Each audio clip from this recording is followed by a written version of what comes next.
امشب در 24 ترامپ میگه نیروهای نظامی زیادی در حال جدایی و ریزشند.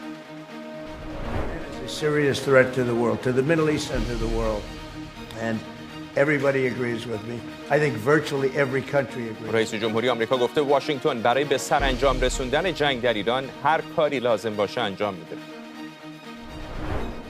اعلام آمادگی 5 کشور اروپایی و ژاپن برای بازگشایی امن تنگه هرمز. اونها از تهران خواستن از هر تلاشی برای بستن این آب را دست بکشه.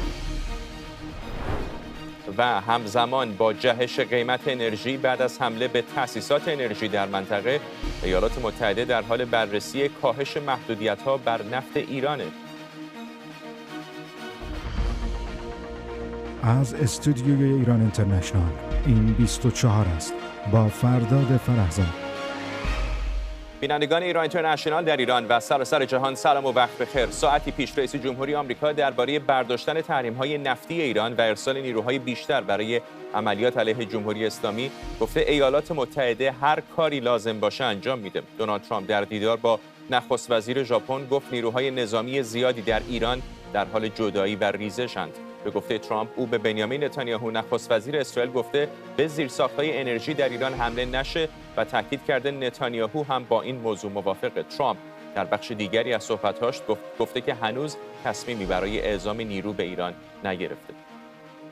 No, I'm not putting troops anywhere.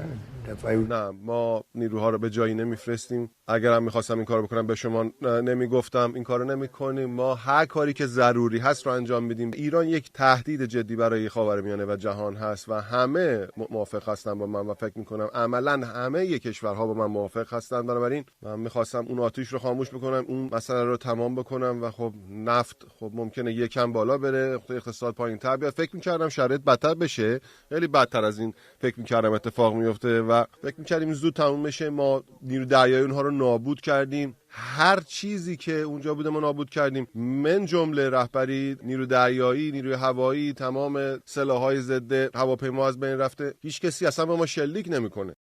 در همین حال بریتانیا، فرانسه، آلمان، ایتالیا، هلند و ژاپن در بیانیه‌ای مشترک با محکوم کردن حملات جمهوری اسلامی به کشتی‌های تجاری در خلیج فارس از آمادگیشون برای تضمین رفت و آمد امن این کشتی‌ها از تنگه هرمز خبر دادند. در این بیانیه با اشاره به اینکه هماهنگی با کشورهای تولید کننده برای افزایش فروش نفت در دستور کار قرار گرفته، تاکید شده آزادی کشتیرانی از اصول اساسی حقوق بین‌الملل و مورد تاکید سازمان ملل و کنوانسیون حقوق دریاهاست. همکارانم سمیرا قرایی از کاخ سفید و نیلوفر پور ابراهیم از پاریس با ما هستن. سمیرا، با تو شروع می‌کنم. آقای ترامپ در این دیدارش با نخست وزیر ژاپن حرفای مهمی در مورد وضعیت جنگ در ایران زد. حرفای مهمی زد. مهمانش هم فرد مهمی بود. ژاپن به عنوان یک از کشورهایی که بخش عمده‌ای از نفتش رو 90% از نفتی که نیاز داره رو از اون منطقه و از تنگه هرمز میگیره و در روزهای گذشته آقای ترامپ خیلی اصرار داشت که ژاپن هم بپیونده به ائتلافی برای اینکه اونجا رو باز بکنن، امن بکنن، کمک بکنه. ژاپن ابتدایی هم گفت ناو جنگی خواهند فرستاد، فکر بهش خواهند کرد و در مجموع در 48 ساعت گذشته آقای ترامپ گفت ما اصلا این رو نمیخوایم. ولی قبل از اینکه این دیدار صورت بگیره، دیداری که خب خیلی هم محل بحث بود در رسانه‌ها، این که حالا ژاپنی که نیامده جلو و قرار نیست کمک بکنه، نخست وزیرش چه حرفی برای گفتن با آقای ترامپ خواهد داشت و آقای ترامپ حتما در این دیدار حرفای درشتی به او خواهد زد. ولی یک ساعت قبل از اینکه دیدار برگزار بشه بیانیه آمد. میدونیم ژاپن همراهی خواهد کرد کشورهای اروپایی رو در یک ائتلافی و از این منظر این ملاقات بدل به یک ملاقات مطبوعی شد. آقای ترامپ گفت که بسیار رابطه نزدیکی با خانم نخست وزیر ژاپن داره، بهش باز هم تبریک گفت پیروزیش رو و در رابطه با ایران طبعا تمامی سوالات، حالا یک دو سوال راجع به فدرال رزرو و اینا بود ولی بخش عمده سوالات راجع به بحث ایران بود. راجع به خارک صحبت کردن، قوای نظامی صحبت کردن، بودجه 200 میلیارد دلاری وزارت جنگ که چند ساعت پیش در رسانه وال استریت ژورنال به نقل از منابع آگاه راجعش صحبت شده بود. از خود آقای هکس سوال پرسیده شد. امروز هم در کاخ سفید راجع به این هم آقای ترامپ صحبت کرد.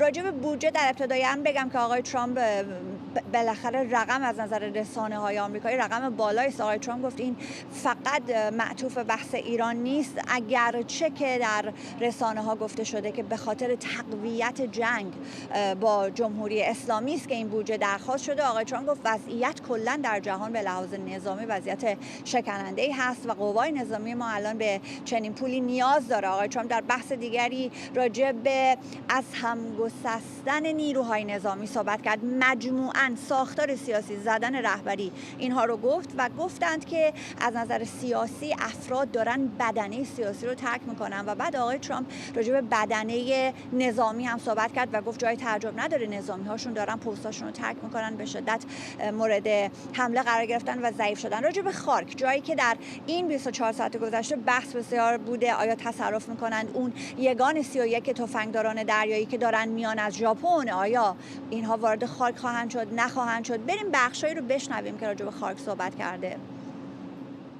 We can take out the island anytime we want. جزیره رو میتونیم بگیریم اگه بخوایم این کارو بکنیم و خب اونجا هیچ حفاظتی نداره. ما همه چیز رو نابود کردیم به جز لوله ها. برای اینکه دوباره بخوایم لوله ها رو دوباره بخوایم بسازیم و اونها بخوان بسازن چند سال طول میکشه، ولی ما بسیار بسیار به طرز فاحشی جلوتر هستیم از برنامه و من اینو بهش میگم یه سیاحت. این یه سیاحت کوچولو بود. از نظر نظامی در سطوح نظامی هم بسیار بسیار ریزش داشت. من سرزنششون نمی‌کنم.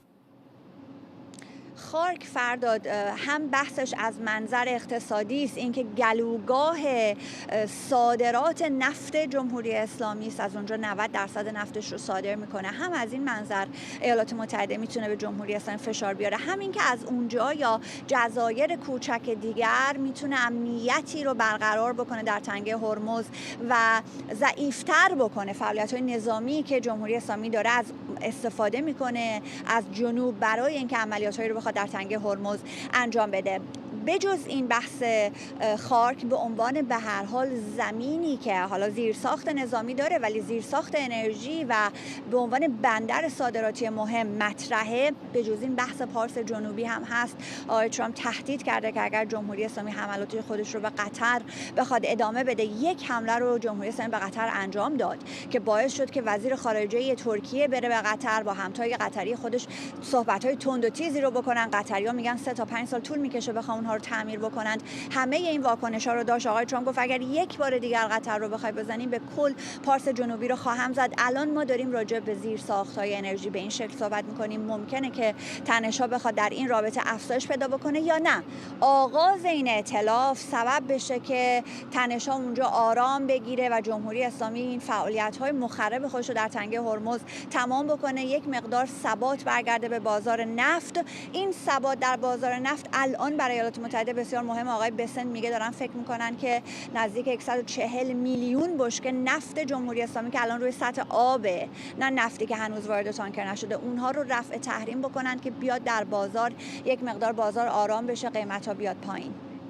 و در همین رابطه هم در این دقایق گذشته دیدیم که الان کانادایی‌ها هم، نخست وزیر کانادا اعلام کرده اونها هم همراهی و همکاری خواهند کرد برای تلاش‌ها برای باز کردن تنگه هرمز. میدونم که در اروپا هم نیلوفر، کشورهای اروپایی علیرغم اعتراضای اولیه‌ای که داشتن به نظر میرسه الان با زبان نرمتری دارن همراهی میکنن با آمریکا برای تلاش‌هایی برای باز نگه داشتن تنگه هرمز.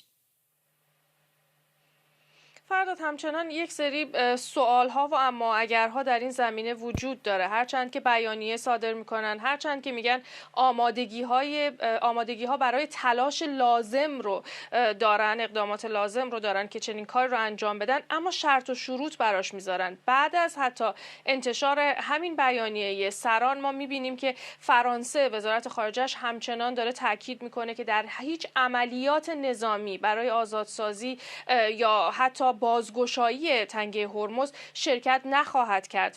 فرانسه و آلمان هم موضع مشابهی رو داریم ازش میشنویم. یعنی کشورهای اروپایی همچنان معتقدند که درگیر این جنگ نیستن، یکی از طرفهای این جنگ نیستن، بنابراین نمیخوان به افزایش تنش‌ها دامن بزنن و اگر میگن که حاضرن کمک بکنن به تضمین امنیت دریایی، صحبتشون از زمانیه که در واقع درگیری‌ها پایان پیدا کرده و اون وقتی که اونها وارد کار خواهند شد، کمک خواهند کرد، آنچه که بتونن رو اجرا میکنن برای اینکه این امنیت دریایی در اون زمان مهیا بشه و نه در زمانی که در واقع درگیری ها در جریان، جمهوری اسلامی داره حمله میکنه به کشورهای منطقه و ایالات متحده و اسرائیل دارن ایران رو هدف قرار میگیرن. بنابراین در ذهن اونها حداقل یک بازه زمانی وجود داره، ولی به نظر میرسه برای اینکه بتونن در کنار ایالات متحده در این زمان بایستن، در کنار کشورهای اروپایی بایستن، دارن میگن آمادن تا در زمان لازم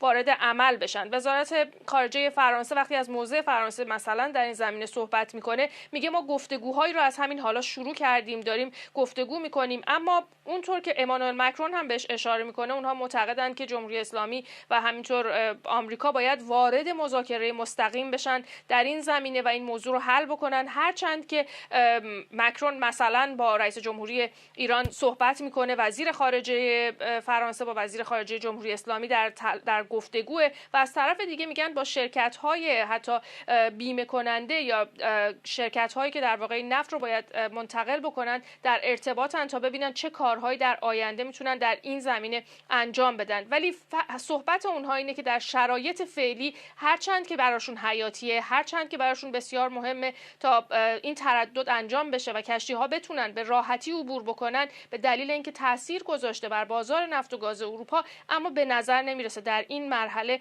بخوان وارد یک عملیات نظامی برای آزادسازی تنگه هرمز بشن. نیلوفر پور ابراهیم در پاریس و سمیرا قرایی در کاخ سفید، ممنونم از هر دو.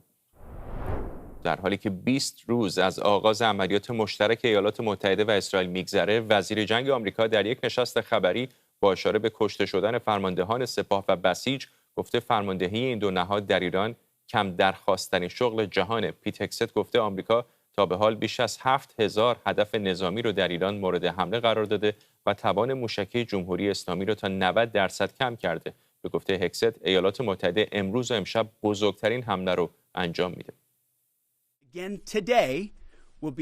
امروز هم بزرگترین بسته حمله رو خواهیم داشت، مثل دیروز هم داشتیم. از روز اول گفتم توانمندی ما دائما داره افزایش پیدا میکنه و مال ایران کاهش پیدا میکنه. ما حمله میکنیم و از بالا تخریب و نابودی رو به اونها اعمال میکنیم و نیروهای ایران از بین رفته.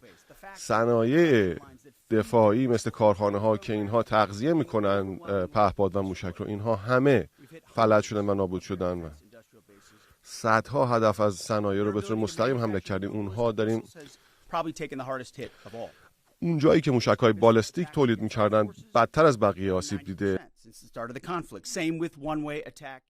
در ادامه صحبت‌های وزیر جنگ ایالات متحده در دقایق گذشته از تهران، گزارش‌هایی داره میرسه که پدافند در شرق و جنوب تهران به شدت فعال شده. یه نگاه ما هم طبیعتاً متوجه پایتخت آمریکاست، پایتخت ایران. فرماندهی مرکزی ایالات متحده گفته یک جنگنده F-35 آمریکایی بعد از هدف قرار گرفتن با شلیکی که احتمالاً از سوی ایران انجام شده به طور اضطراری در یک پایگاه هوایی آمریکا در خاورمیانه فرود آمده. سخنگوی سنتکام گفته این جنگنده نسل پنجمی در حال انجام مأموریت رزمی بر فراز ایران بوده که ناچار به فرود اضطراری شده. او تاکید کرده که هواپیما به سلامت فرود آمده و خلبان در وضعیت پایدار قرار داره و این حادثه در حال بررسیه. بر اساس گزارش CNN این نخستین بار در جریان درگیری‌های اخیره که احتمالاً یک هواپیمای آمریکایی توسط ایران هدف قرار می‌گیره. امید معماریان، تحلیلگر سیاسی در مؤسسه دان از دیترویت، و فرزین ندیمی، پژوهشگر ارشد امور دفاعی و امنیتی در مؤسسه واشنگتن از همین شهر با ما هستند. آقای ندیمی، اگر این گزارش‌ها درست باشه که واقعا ایران هدف قرار داده، چقدر حائز اهمیت به خصوص با توجه به پیچیدگی‌ها و فناوری‌های جدیدی که در جنگنده‌های F-35 وجود داره؟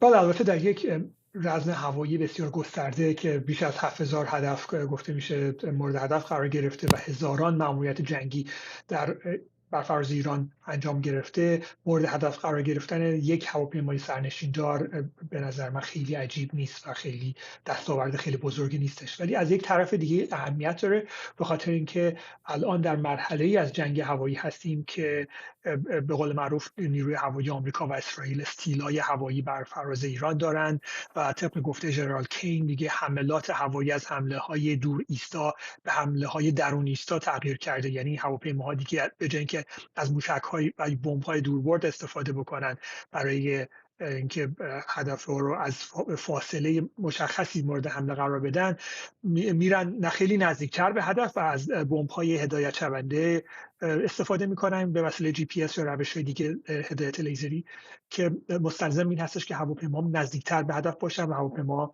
تا عمق خاک ایران پرواز بکنن، هواپیمای کوچک، جنگنده‌های تاکتیکی و همینطور بمب‌افکن‌های استراتژیک هم الان مدتی هست که در عمق خاک ایران پرواز میکنن و نه تنها از موشک‌های دور ایستا از فاصله دورتر رها میکنن، بلکه بمباران‌های سنگین رو هم به ویژه در مناطق غربی و جنوبی پایگاه موشکی و پایگاه مربوط به نیروی دریایی سپاه رو انجام دادن.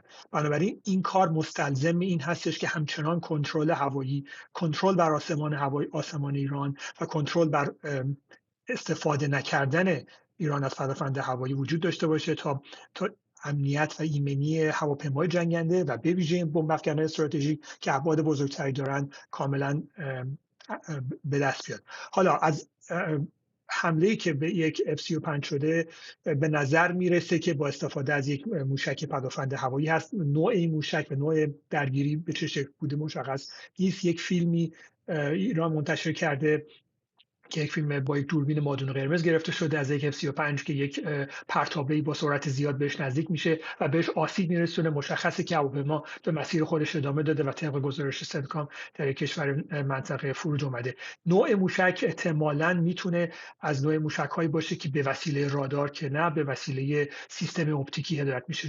رادار نه به این خاطر میگم که وقتی که یک سیستم پدافند هوایی حالا چه روش پیدا کردن هدف و هدایت موشک به هدف و در نهایت هدایت خود موشک به سمت هدف اگر با رادار انجام بگیره خیلی سریع کشف میشه به وسیله سیستم های گیرنده های حساس الکترونیکی که روی هواپیما جنگنده و روی هواپیماها و ماهواره‌های متمرکز بر منطقه وجود داره و این هواپیما میتونن مانورهای انجام بدن که خودشون رو از مسیر موشک دور بکنن. ولی اگر سیستم پدافندی به صورت پسیو باشه، غیر فعال باشه، یعنی به جای رادار با دوربین‌های مادون قرمز اپتیکی یا اینکه به وسیله رادارهایی که فقط از گیرنده‌های انتشارات الکترونیکی هدف رو میگیرن و روی اون قفل میکنن به صورت پسیو استفاده بکنه و موشکی رو هم شلیک بکنه که به جای اینکه در دماغش یک رادار داشته باشه باز یک دوربین تلویزیونی داره که به هدفش هدایت بکنه خودش رو. این احتمال وجود داره. سپاه پاسداران و ارتش، نیروی پدافند هوایی ارتش سیستمی به اسم جوشن داره، سپاه پاسداران یک سیستمی به اسم رعد 2 داره که میتونن این کار رو انجام بدن. اگر عملیاتی باشن یک احتمال دیگه هم از اون موشک‌های کروز 358 و 359 هست که یمنی‌ها به خوبی ازش استفاده کرده بودن در جنگ یمن برای سرنگون کردن درون‌ها، ولی در یک مورد مثل اینکه یک افروزه عربستان رو هم به همین شکل بهش آسیب زده بودن. اینا هم برد حدود 100 تا 150 کیلومتر دارن و میتونن با سرعتی بین 700 تا 1000 کیلومتر در ساعت به هدفشون برسن. باز هدایت اپتیکی دارن و احتمال کمتری هست به خاطر سرعتشون به نسبت اون جت F-35 کمتر است، ولی کاملا نمیشه رد کرد. وقتی که تعداد ماموریت زیاد بشه شما دیگه خیلی خیالتون راحت باشه از اون آسمان ممکنه گاهی اوقات خلبان‌ها یه مقداری بی‌توجهی هم بکنن. حین صحبت‌های شما آقای ندیمی داشتیم تصاویر زنده رو می‌دیدیم، شاید همکارانم دوباره بتونن بگیرن از سخنرانی مطبوعاتی بنیامین نتانیاهو که همین الان که داریم صحبت می‌کنیم در تل آویو داره صحبت می‌کنه. در دقایق گذشته نخست وزیر اسرائیل گفته که هدف این جنگ فعلی با جمهوری اسلامی 3 هدف اصلی هست. یکی از اونها برنامه هسته‌ای ایرانه که کاملا نابود بشه، دومی برنامه موشکی و سومی فراهم کردن شرایطی برای مردم ایران که بتونن حکومتشون رو به دست بگیرن. برگردیم به بحث اصلیمون آقای معماریان. از طرف آمریکایی‌ها دائم میشنویم که توان موشکی و پهپادی ایران به شدت کاهش پیدا کرده، حرف از بالای 90% کاهش توانایی اونهاست، ولی در عین حال می‌بینیم روی زمین همچنان تنگه هرمز شرایط مساعدی برای عبور و مرور کشتی‌های بین‌المللی نداره. ایالات متحده تا اندازه دست به دامان متحدان اروپایی و آسیایی شده برای کمک به باز کردن این تنگه و حتی همینطور که با آقای ندیمی هم صحبت کردیم می‌بینیم درسته که قابل مقایسه نیست با ضرباتی که جمهوری اسلامی داره میخوره، اما هنوز توان تخریب به نظر تهران داره. کاملا همینطور است و این بحثی هستش که در واشنگتن به هر حال اکسیژن زیادی رو به خودش اختصاص میده، در خصوص اینکه آقای ترامپ چند هفته است این جنگ رو شروع کرده و از ابتدا قرار بر این بودش که یک ضربه خیلی کاری زده بشه و حکومت جمهوری اسلامی یا دچار فروپاشی بشه یا ریزش بشه، مردم به خیابون‌ها بیان، یا اینکه به هر حال در یک شرایطی قرار بگیره که آقای ترامپ بتونه که اعلام پیروزی بکنه. به هر حال قوی‌ترین ارتش جهان الان در منطقه هست با بالاترین سطح آمادگی و نیروهای نظامی، تجهیزات نظامی. اسرائیل از اون طرف در کنارش از 2 تا از ارتش‌های بسیار بزرگ جهان مجهز اونجا هستن و هزاران نقطه، بیشتر از 7000 نقطه گفته میشه که مورد اصابت قرار گرفته. بسیاری از رهبران سیاسی و نظامی کشته شدن، ولی همچنان از نظر واشنگتن مشخص نیستش که مسیر جنگ از نظر سیاسی کجا خواهد رفت. یعنی اهداف نظامی تا چه زمانی پایان میرسن، چه نقطه‌ای هستش که میشه گفتش که برنامه هسته ایران، برنامه موشکی ایران یا با درصد بسیار بسیار بالایی تخریب شده یا امکان بازسازیش رو براشون سالها به عقب میندازه و اینجا نقطه‌ای هست که ما میتونیم که به هر حال جنگ رو پایان یافته بدونیم. بنابراین از نظر نظامی و از نظر سیاسی به نظر میرسه که یک توازنی وجود نداره و جمهوری اسلامی هم خب یک توانایی داره در خصوص جنگ غیر متقارن که درست هستش که هواش از دست داده، کشتیاش از دست داده، موشکاش از دست داده، ولی همچنان همونطور که شما اشاره کردین مثلا با حربه تنگه هرمز همچنان داره مشکل ایجاد میکنه، یا اینکه میتونه که از طریق پهپادها همچنان هدف قرار بده منافع آمریکا در منطقه. و این مسئله هستش که خب موضوع کشورهای اروپایی و پیوستنشون به این جنگ در منطقه رو با شبهه ایجاد کرده، با تردید ایجاد کرده و در طی روزهای گذشته علاوه بر اینکه ترامپ خیلی واضح ازشون خواستن که بیان کمک کنن برای اسکورت کردن تانکرها در هنگام عبور از تنگه هرمز، ما می‌بینیم که کشورهای اروپایی بسیار محتاط بودند به دلایل مختلف، چون که به هر حال در طی روزهای گذشته ما دیدیم که کشورهای اروپایی اساساً در خصوص اینکه چرا این جنگ باید انجام شه، آیا این جنگ یعنی از نظر حقوقی جنگ قانونی هست یا نه، نمیخوام بعداً به عنوان ناقض قوانین بین‌المللی شناخته بشن.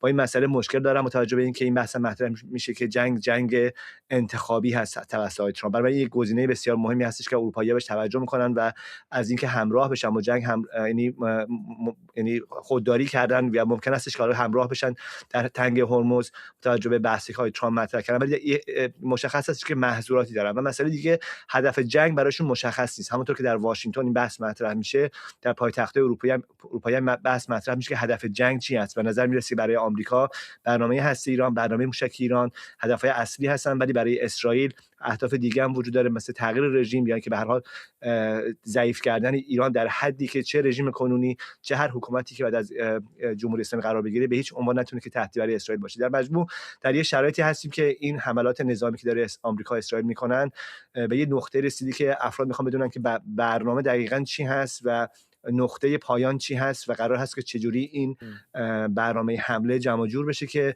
حداقل ما میدونیم که تا الان یک مسیر درستی رو واشنگتن پیشنهاد نکرده. این نقطه پایانی که آقای معماریان بهش اشاره کرد آقای ندیمی نکته مهمی است. بسیاری همچنان مشتاقند بدونن بالاخره برنامه نهایی آمریکا و اسرائیل چه هست و آیا اصلا اصولا برنامه اونها در تمام زمینه‌ها مشترک است یا اونها اهداف متفاوتی الزاماً در جنگ دارن. همین الان که دوباره داریم حرفای آقای نتانیاهو رو میشنویم، او به مردمش داره وعده میده که چهره خاورمیانه رو به طور کامل تغییر خواهد داد. دوباره تکرار میکنم 3 تا وعده هم داده، 3 تا هدف رو مشخص کرده، گفته برنامه هسته‌ای، برنامه موشکی و مهیا کردن شرایط برای تغییر رژیم در ایران. آیا نشانه وجود داره که این اهداف در واشنگتن هم همون انعکاس رو دارن و آیا مشخص هستش که نقطه پایانی این جنگ به زعم آمریکایی‌ها و اسرائیلی‌ها چه خواهد بود؟ به نظر میرسه که تفاوت‌هایی در واشنگتن و اورشلیم در مورد نقطه پایان و شرایط لازم برای پایان جنگ یا حداقل توقف جنگ وجود داره. همچون که اشاره کردین در اسرائیل موضوع آماده کردن شرایط برای اینکه مردم سرنوشت خودشون رو به دست بگیرن همچنان یکی از شرایط مهم هست، ولی در ایالات متحده به نظر نمیرسه حتی اگر تلاشی به اون سمت انجام بگیره ولی به طور رسمی این موضوع مطرح نیست. شاید به خاطر تفاوت شرایط سیاسی در واشنگتن و اسرائیل باشه، ولی اون چیزی که آقای پیت هگزت هم امروز در بریفینگ پنتاگون بهش اشاره کرد اینه که اولویت‌های اسرائیل از بین بردن توان ایران برای تولید سلاح هسته‌ای هستش، از بین بردن نیروی دریایی ایران هست که من فکر می‌کنم منظورش توانایی ایران برای بستن تنگه هرمز و آبراهای منطقه باشه و همینطور هم از بین بردن توان موشکی ایران که ایشون معتقدن که به خوبی آمریکا داره به این سمت پیش میره و هرچی میگذره داره تعداد پروازهای هوایی و عملیات جنگی خودش رو افزایش میده و هیچ برنامه زمانی هم براش مشخص نکرد و گفت تا زمانی که لازم باشه این کار ادامه خواهیم. ممنونم از هر دوی شما آقایون. امید معماریان، تحلیلگر سیاسی در مؤسسه دان از دیترویت، و فرزین ندیمی، پژوهشگر ارشد امور دفاعی امنیتی در مؤسسه واشنگتن از همین شهر با ما. همونطور که پیشترم بهتون گفتم، همین لحظه که داریم صحبت می‌کنیم بنیامین نتانیاهو نخست وزیر اسرائیل داره با مردم این کشور در یک کنفرانس مطبوعاتی صحبت می‌کنه. اول سخنرانی او به عبری بود، الان داره به انگلیسی صحبت می‌کنه. در دقایق گذشته شاید مهمترین نکته کلیدی که نخست وزیر اسرائیل بهش اشاره کرد 3 هدف اصلی است که او برای جنگ با ایران مشخص کرده. او گفته که هدف اصلی نابود کردن کامل برنامه هسته ایران، نابود کردن برنامه موشکی این کشور و همینطور فراهم کردن شرایط برای تغییر رژیم در ایران به دست مردم این کشور هست. آقای نتانیاهو در دقایق گذشته گفت ملت اسرائیل ملتی است مانند شیر و وعده دادش که به خانواده هایی که در جریان موشک پرانی های جمهوری اسلامی به سرزمین اسرائیل آسیب دیدن با کمک دولت به اونها هزینه هایی پرداخت خواهد شد تا شرایط براشون مهیاتر بشه. آقای نتانیاهو داره اشاره میکنه به حملات جمهوری اسلامی به نقاطی که او نقاط غیر نظامی و همینطور دارایی های ایالات متحده در منطقه خونده، از جمله در عراق و کویت و عربستان سعودی و بحرین و امارات. او گفته که جمهوری اسلامی حتی از طریق گروه های نیابتیش در اروپا هم تلاش برای خرابکاری میکنه و گفته که با استفاده از تهدید جامعه جهانی رو به گروگان گرفته. در مورد تنگه هرمز نخست وزیر اسرائیل میگه که اسرائیل داره کمک میکنه از طریق اطلاعاتی به همتایان آمریکاییش تا شرایط رو برای باز نگه داشتن تنگه هرمز فراهم بکنن. این در شرایطی است که در ابتدای برنامه هم بهتون اشاره کردم که رئیس جمهوری آمریکا حالا از حمایت نسبی تعدادی از متحدان غربیش از جمله در اروپا، در ژاپن و همینطور کانادا حالا داره برخوردار میشه. البته کم و کیفش مشخص نیست برای باز کردن این آبراهای مهم انرژی در جهان. صحبت‌های نخست وزیر اسرائیل بنیامین نتانیاهو رو دارید می‌بینید در تل‌آویو. به محض که نکات مهم دیگری به خصوص در مورد وضعیت جنگ و ایران بگه حتما شما رو هم در جریان می‌ذاریم.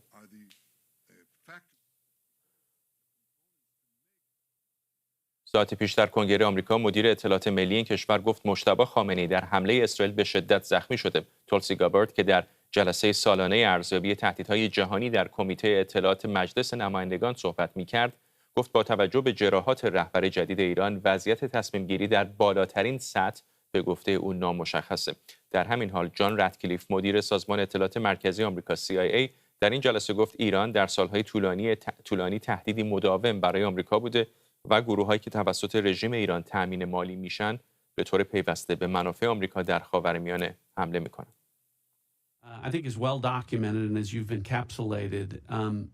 همانطور که اشاره کردید و از نظر من کاملا مستند شده، ایران طی 47 سال گذشته همواره تهدید پایدار و مداوم بوده. صدها اگر نگوییم هزاران آمریکایی در اثر فعالیت‌های ایران و به ویژه سپاه پاسداران انقلاب اسلامی کشته شدند و قطعاً هزاران نفر دیگر مجروح و معلول شدند. اما مهمتر از همه هیچگاه کاهش یا توقفی در تهدیدها علیه منافع و نیروهای آمریکایی در منطقه مشاهده نشده. نه تنها از جانب خود ایران بلکه از سوی نیروهای نیابتی آن، گروه‌های شبه نظامی عراقی مثل کتایب حزب الله لبنان، حماس، حوثی‌ها و سایر گروه‌های وابسته به رژیم ایران که همگی توسط این رژیم تامین مالی می‌شوند و به طور پیوسته و مستمر به منافع و نیروهای آمریکا حمله می‌کنند.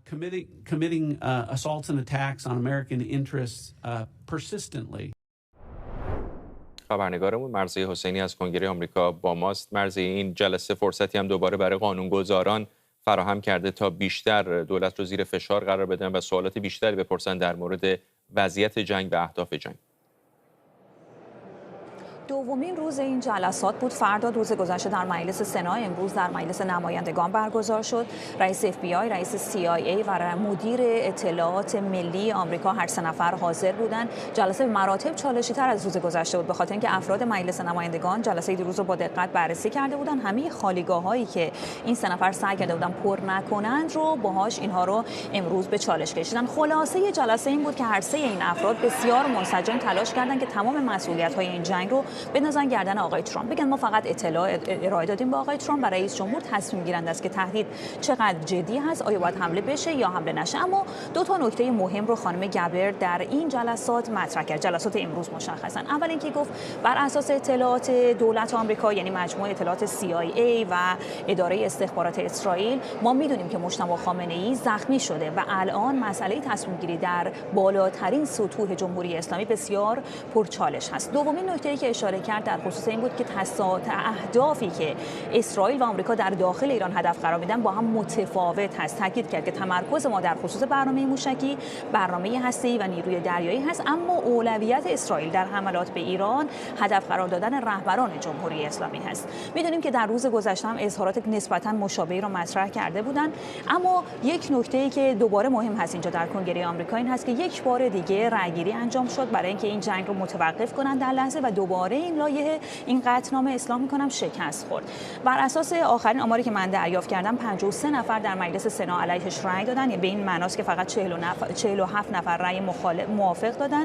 آقای سناتور فترمن از دموکرات علیه حزب خودش رأی داد و سناتور راند پال جمهوری خواه هم علیه خودش رأی داد. تا به اینجای کار اگرچه گفتن قرار هست این لایحه و این قطعنامه دوباره به رأی گذاشته بشه. در ابتدا من با 4 نفر از سناتورها هم صحبت کردم روز گذشته و امروز از حزب جمهوری خواه و یک چیزی رو که متوجه شدم این که جمهوری خواه به رغم نگرانی هایی که دارن دست ترامپ رو کاملا باز گذاشتن و به شدت از ترامپ دارن حمایت میکنن. بریم یکی از این مصاحبه‌ها رو ببینیم و برگردیم. رئیس جمهور کار درستی را انجام می‌دهد. باید مطمئن شویم دولت ایران سلاح هسته‌ای به دست نیاورد. این اولویت اول است. دوم اینکه نباید موشک‌های بالستیکی داشته باشند که هدفشان نابود کردن آمریکایی هاست. و رژیم ایران واقعا وحشتناک است. رژیم برای مردم ایران وحشتناک است. فکر کنید امسال چقدر آدم کشتند. آنچه امیدواریم اتفاق بیفتد این است که رهبری جدیدی در آنجا روی کار بیاید که به فکر شهروندان خودش باشد. رهبری که بخواهد مردمش همان فرصت‌هایی را داشته باشند که ما در آمریکا داریم تا زندگیشان را بسازند، کسب و کار راه بیاندازند و البته دیگر این همه آشوب و مرگ و ویرانی در خاورمیانه ایجاد نکنند. در مورد اینکه بعد از این چه خواهد شد فکر می‌کنم ایالات متحده به نابود کردن توان نظامی ایران ادامه خواهد داد. آنچه امیدواریم این است که مردم ایران بتوانند خودشان برخیزند و رژیم را تغییر دهند. آیت الله رفتاری ناعادلانه با آنها داشته. آدم دلش نمی‌خواهد ببیند کسی بمیرد، اما مرگ آیت الله یا دیگر رهبران ایران برای بقیه خوب است. و آخرین خبر مهم امروز اینجا در کنگره این هست که بر اساس گزارش‌هایی که اگرچه هنوز کاخ سفید تایید نکرده، قرار است پنتاگون درخواست 200 میلیارد دلار بودجه نظامی برای تداوم حملات به ایران بده.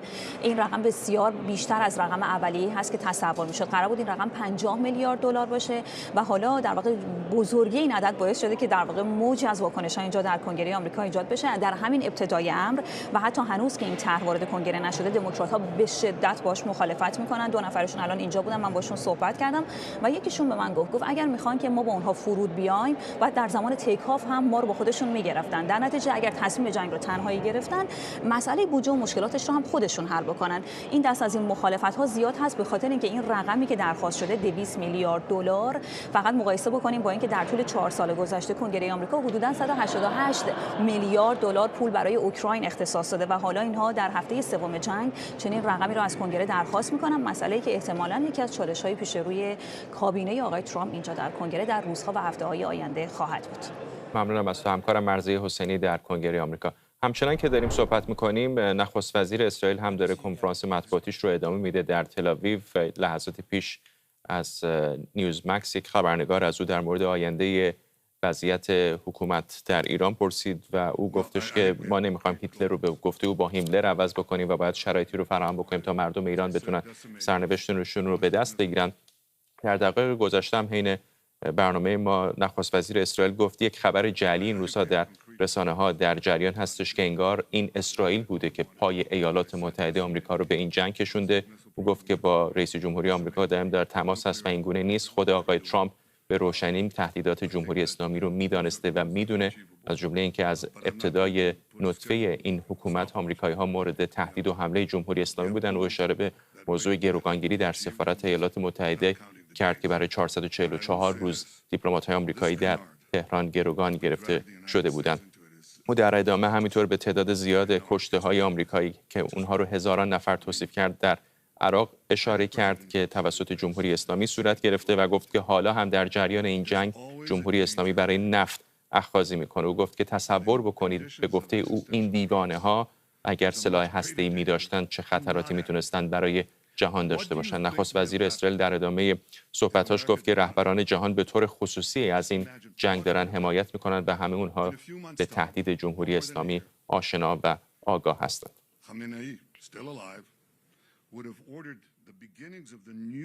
وزیر خزانه‌داری آمریکا گفته واشنگتن در حال بررسی کاهش محدودیت‌ها بر نفت ایران تا به تثبیت بازارهای جهانی انرژی کمک کنه. به گفته اسکات بسنت شاید در روزهای آینده تحریم نفت روی آب که در نفتکش‌ها ذخیره شده لغو بشه، اقدامی که میتونه حدود 140 میلیون بشکه نفت رو وارد بازار جهانی کنه. اسکات بسنت به فاکس بیزنس گفته بعضی نفتکش‌های ایرانی پیشتر با آگاهی آمریکا از تنگه هرمز عبور کردند. این اظهارات در حالیه که بعد از حملات اخیر به زیرساخت‌های انرژی در خاورمیانه قیمت‌ها جهش یافته و نفت برنت از $115 هم عبور کرده. همکارم محمد ماشینچویان از استودیو دیگر ما در واشنگتن به ما پیوسته. محمد، از زمانی که این خبر منتشر شد ابهامات زیادی وجود داره که به معنی لغو تحریم‌های نفتی ایران چه هست؟ آیا بعد این پول وارد خزانه دولت جمهوری اسلامی خواهد شد؟ چطور خواهد بود اگر واقعا اینطوری هست که از یک طرف آمریکا با تهران به جنگ، از طرف دیگه تحریم‌های نفتیشو برداره؟ نکته اول این که تنها چیزی که میتونه آمریکا رو، پرزیدنت ترامپ رو مجبور کنه که دست بکشه و جنگ با جمهوری اسلامی رو تموم کنه، فشار به بازارهای جهانی و اقتصاد دنیاست. مهمترین سنجه این مسئله در قیمت نفت عملا منعکس میشه. آمریکا این رو به خوبی میدونه.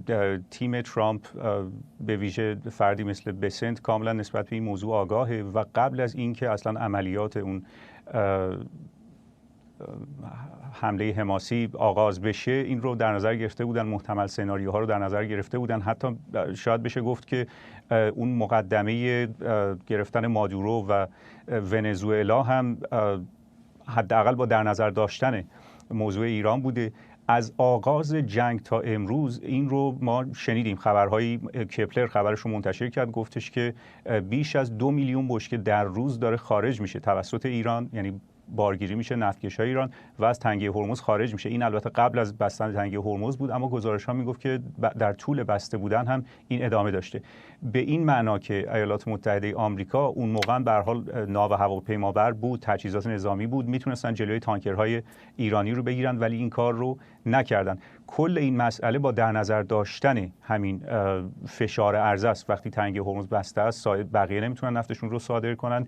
این فشار عرضه ایجاد میکنه. فشار عرضه روی قیمت نفت خودش رو نشون میده و به همین خاطر من فکر میکنم که اجازه دارن قبل از اینکه البته تحریم های ایران رو برطرف کنن، قدم اول این بود که تحریم های باقی مانده ونزوئلا رو با سرعت اولویت دادن بهش که برطرف کنن. قدم دوم این بود که نفت روی آب روسیه رو که اون هم تحریم هست، تحریم های اون رو بردارن و حالا ما به ایران رسیدیم. الان ما می‌بینیم چسب زخم‌های مختلفی رو آمریکایی‌ها و شرکاشون دارن امتحان میکنن، از ذخایر، استفاده از ذخایر استراتژیک گرفته تا به قول شما برداشتن تحریم‌های نفتی روسیه دست کم حالا برای 1 ماه. الان حرف از برداشتن تحریم‌های نفتی ایران هست. خود این کشورهای حاشیه خلیج فارس کریدورهای دیگری دارن در دریای سرخ، بعضیشون منابعی دارن، انبارهایی دارن در آسیای جنوب شرقی که به هر حال همه اینها داره کمک میکنه. ولی علیرغم همه این کمک‌ها الان می‌بینیم که نفت برنت بالای $115 هست. از دیشب تا الان هم دوباره چند دلار بهش اضافه شده. چقدر به نظرت بحث اقتصادی که به نظر جمهوری اسلامی هم واقعا دستشو گذاشته روی همون گلوگاه تنگه هرمز میتونه سرنوشت این جنگ رو به یک جهتی تغییر بده؟ نهایتا میگم تنها چیزی که میتونه این رو تغییر بده به نفع جمهوری اسلامی فقط همینه. جمهوری اسلامی هم تحلیلش از روز اول درست بوده، رفتارشون رفتار غیر اخلاقی بوده، حمله به زیرساخت شهری و مسکونی و غیر نظامی بوده، به زیرساخت نفتی بوده، ولی به هر حال تمام این کارها با هدف ناامنی بوده، با هدف و خب بعدش هم که تنگه هرمز. اما تمام تحلیل ها که خب معمولاً بدبینانه است، کانسرواتیو، محافظه‌کارانه است، به خصوص در شرایط جنگی، انتظار داشتن که قیمت نفت ظرف همون چند روز اولیه، ظرف یک هفته اول به $150 برسه. این رو تمام تقریبا رسانه‌های اقتصادی دنیا کار کردن و راجع بهش گمان زنی کردن. تمام تحلیلگران جمهوری اسلامی هم که دائما این عدد $150 رو تکرار می‌کردن. بعدش دوباره این ترند شد در رسانه‌های داخل ایران که نفت $200 رو، و اینی که به هر حال آمریکا و دنیا به این نفت $200 باید عادت کنه. اما این آمادگی کابینه ترامپ برای این، چون به هر حال این محتمل ترین سناریو بود دیگه، یعنی اینی که قیمت نفت تنها چیزی بود که میتونست تاثیر بگذاره، باعث شد که قیمت رو موفق بشن خیلی سریع پایین بیارن. یعنی روز اول قیمت تا $119 رسید. به مجرد اینی که بازار باز شد، بازار در آمریکا باز شد، قیمت فروکش کرد، اومد به زیر $110 و بعد به زیر $100 رسید. دوباره فراموش نکنیم الان بیش از 20 روز از آغاز جنگ گذشته. در طول این 20 روز جنگ هنوز قیمت نفت و نفت برنت به $120 نرسیده. خود این چیزی کم از معجزه نداره. خود این نشون دهنده اینه که یک عملیات بسیار دقیق با پیشبینی‌های خیلی خلاصه تیم کاملا آماده بوده برای کنترل قیمت نفت و تا الان هم موفق بوده. من فکر می‌کنم اینی که قیمت نفت الان بعد از 20 روز از آغاز جنگ و بسته بودن تنگه هرمز برای مدت نسبتاً طولانی که در همه پیشبینی‌ها این وخیم‌ترین سناریو ممکنه، باز هم قیمت هنوز به $120 نرسیده. بنابراین من فکر میکنم که این کماکان در مارجین کاملا قابل تحمل برای آمریکا و اقتصاد جهانه. رئیس جمهوری آمریکا گفته بود که اسرائیلی‌ها بدون هماهنگی ظاهراً به این تأسیسات پارس جنوبی حمله کردن. همین الان که داریم صحبت میکنیم خبرنگار I24 از نخست وزیر اسرائیل پرسید آیا اینطوری بود و او گفته که بله، اسرائیل به تنهایی این کار رو انجام داده، اما رئیس جمهوری آمریکا از اسرائیل خواسته که دیگه به این اهداف حمله نکنه. چقدر به نظرت کار بی‌محابایی بوده و این خطر رو داره که در این شرایط بسیار متشنج بازار جنگ رو بزرگتر بکنه، به خصوص در حوزه انرژی و کار دشوار برای آمریکا و متحدانش؟ من واقعیتش ما خوب نمیدونیم. اول اینکه ما نمیدونیم واقعا چه گذشته بود، در پشت پرده چه صحبت‌هایی بوده، اما حدس خودم رو من میتونم بگم. حدس من این است که نمیتونه یه چیزی در این مقیاس نمیتونه بدون هماهنگی باشه. این مسئله‌ایه که در مصاحبه‌های قبلی 1 سال و 2 سال پیش هم من بارها بهش اشاره کردم. ایران وزیرساختش بسیار آسیب پذیره. تردید نداشته باشید در تمام سناریوهایی که مقابل نخست وزیر اسرائیل و رئیس جمهور آمریکا گذاشتند، صفحه اولش یه شورت لیست 5 تایی داره که گفته اینجا 70% نفتشون اینجاست، 70% گازشون اینجاست، 70% بنزینشون، تجارتشون و غیر و ذالک. اینها هم الان کاملا بی‌دفاعه و اگر این مردم ایران داخل و خارج از کشور موفق نشده بودن، این یه دستاورد بزرگ بود برای ما که به دنیا، به آمریکا و به اسرائیل نشون بدن که حساب مردم ایران از بقیه از دولت جداست. من فکر میکنم ممکنه بود همون سناریوهایی که قبلا در عراق اتفاق افتاده اینجا هم تکرار بشه، ولی میبینیم که با وجود 20 روز هنوز این زیرساخت‌ها آسیب ندیده.